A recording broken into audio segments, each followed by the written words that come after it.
ಬೊಂಬೆ ಹೇಳುತ್ತೈತೆ ಮತ್ತೆ ಹೇಳುತ್ತೈತೆ ನೀನೇ ರಾಜಕುಮಾರ.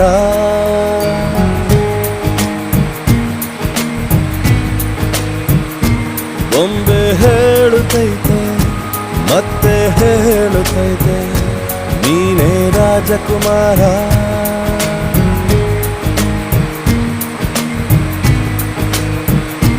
ಹೊಸ ಬೆಳಕೊಂದು ಹೊಸಿಲಿಗೆ ಬಂದು ಬೆಳಗಿದೆ ಮನೆಯ ಮನಗಳ ಇಂದು. ಆರಾಧಿಸೋ ರಾಜರತ್ನ ಆಡಿಸಿಯೇ ನೋಡು ಬೀಳಿಸಿಯೇ ನೋಡು ಎಂದು ಸೋಲದು ಸೋತು ತಲೆಯ ಬಾಗದು.